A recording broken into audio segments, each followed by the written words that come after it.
Yes, I shaved the beard. They called me Mufasa at one point probably, but anyway.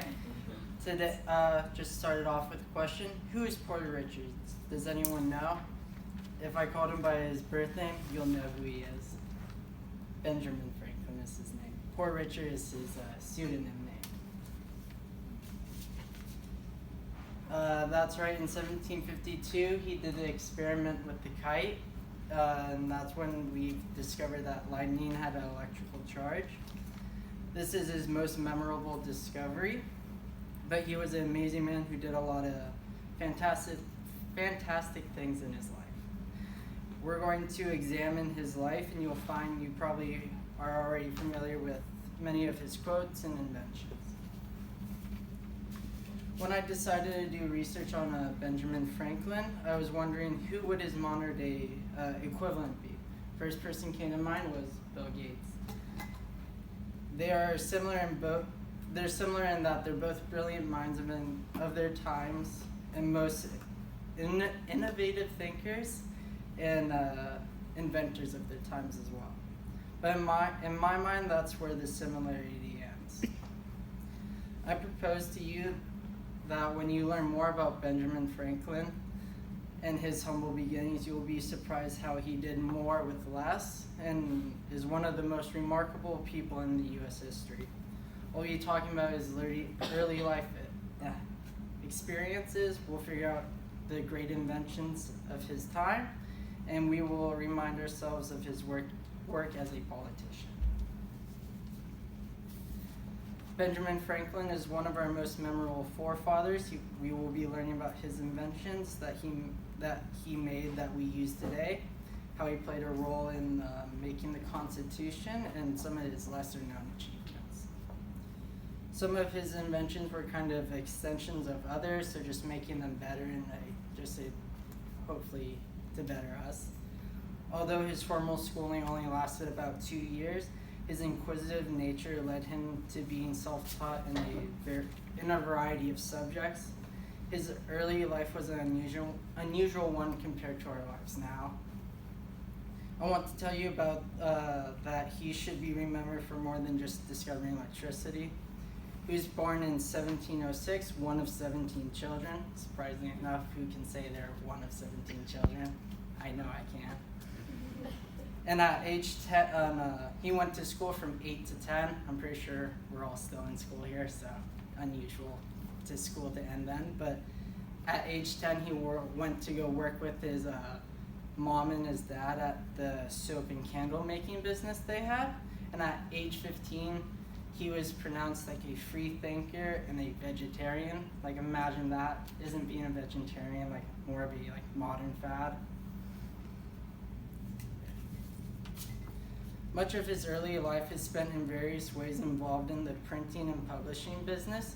In keeping with these ideas, he started the Poor Richard Almanac, an almanac which he would continue to write for 25 years.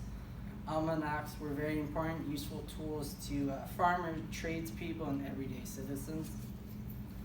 Some of our everyday quotes originate from Benjamin Franklin. The top 4 that I think everyone would know would be, "Love your enemies, for they'll tell you your faults. He that lies with dogs shall rise with fleas. No gains without pains. And haste makes waste." I think that's my favorite one.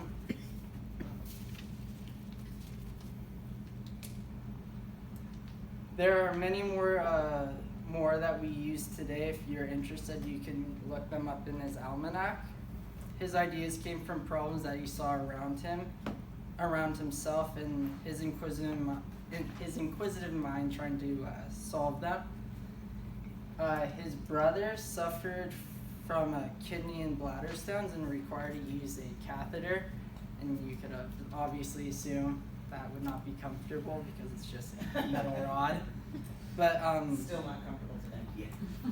Very true. But what he did was he made one of the extensions was like a way that just made it more comfortable. He developed like hinges that were more flexible and sent it to his brothers and wished them best wishes, which I found kind of ironic. And also, as he got older, you know how he's always famous for the glasses he always wears? They're actually bifocals because he had basically very bad vision from like nearsighted and farsighted, and he got like tired of switching in between the two. So he invented the bifocals, which I thought were just like, I wish I actually got a pair for this. I think it would have probably filled the speech out a little bit better. In his early 30s and 40s, he became a politically active. He was the first Postmaster General of the United States Postal Service. Benjamin Franklin is the only founding father to have signed all 4 key documents establishing the U.S. The most notable 2 documents are the Declaration of Independence and the U.S. Constitution. At the end of his life, Benjamin Franklin decided to create two interesting bearing trusts. Oh, actually, sorry. Interesting trusts, one for Boston and one for the Philadelphia. The year before he died, he changed his will to create these 2 trusts to qualify for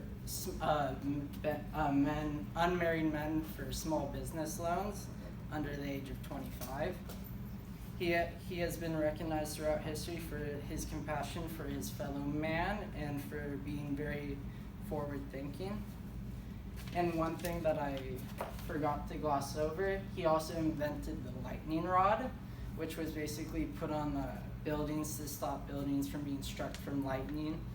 And this is a picture of one, so just basically make sure buildings didn't get set on fire.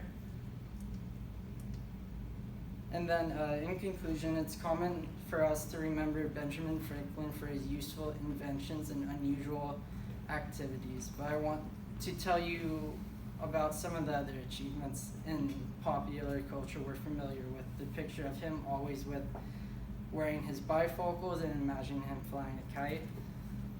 Well, let me leave you with I think of as one of his contributions to the democracy that we live in today. He is the only founding father, like I stated earlier, to sign all 4 documents. No other founding father has even signed all 4.